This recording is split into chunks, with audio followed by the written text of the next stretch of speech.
Hi అండి, మీ DR Mallampalli. నా వీడియోలు చూస్తున్న వీక్షకులకు, ప్రేక్షక మిత్రులందరికీ ప్రేమికుల రోజు లవర్స్ డే సందర్భంగా యవనస్తులకు ఈ కవిత్వం అంకితం. యవనస్తులారా, మీకు మాట, ప్రేమించడం తప్పు కాదు. అయితే పెద్దల్ని బాధ పెట్టకుండా నిజాయితీగా ఒప్పించుకుని కుటుంబాలతో కలిసి ఉండేలా చూసుకోండి. ఈ కవిత్వ భావం ఒక జంట ప్రేమికుని ధైర్యంగా, నిజాయితీగా కష్టాలను తప్పించుకోకుండా ఇద్దరూ ఒకే మనసు కలిగి పెద్దల్ని ఒప్పించుకుని ప్రేమను దక్కించుకుని తల్లిదండ్రులు కూడా పిల్లల్ని అర్థం చేసుకుని ప్రేమాయణాన్ని ఎలా సుఖ సంతోషమయం చేశారో మరి ఒక యవనస్తుల ప్రేమ కథా సందేశం.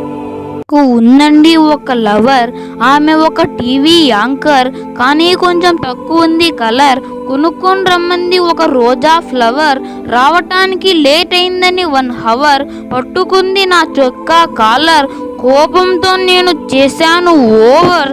గ్యాంగుతో వచ్చి బెదిరించాడు ఆమె బ్రదర్, అసలే వాడు పెద్ద ఫైటర్. అడ్డు వచ్చి ఆపేశాడు నా ఫ్రెండ్ అమర్, ఇంటిలో తెలియకుండా చేశాము కవర్. అసలే మా నాన్నకు షుగర్, బీపీతో బాధపడుతుంది మా మదర్. బాధతో చస్తానని చెప్పి ఎక్కాను సెల్ టవర్. నా ప్రియురాలు చాలా పెద్ద కిల్లర్, వచ్చి నాకు ఇచ్చింది బంపర్ ఆఫర్. కిందికి దిగి వస్తే వండి పెడతానంది కోడి లివర్. ఇంతలో పోయింది కరెంటు పవర్, చీకటిలో కోడి లివర్ అని పెట్టింది మిల్ మేకర్. అలా చెవిలో పెట్టింది పెద్ద కాలీఫ్లవర్, భలే చేసింది జంతర్ మంతర్. స్నానానికి ఆన్ చేసినాను బాత్రూంలో షవర్, చల్ల నీళ్ళ వల్లేమో వచ్చింది నాకు ఫీవర్. ఉదయాన 7 గంటలకు నా మీద పడినా గాని సోలార్, నేను ఉదయాన్నే లేవటం నో నెవర్. దీనికి మందు లేదు, ఇది లవ్ ఫీవర్ అన్నాడు డాక్టర్. ఇది తెలిస్తే వాయించుతాడు మా ఫాదర్.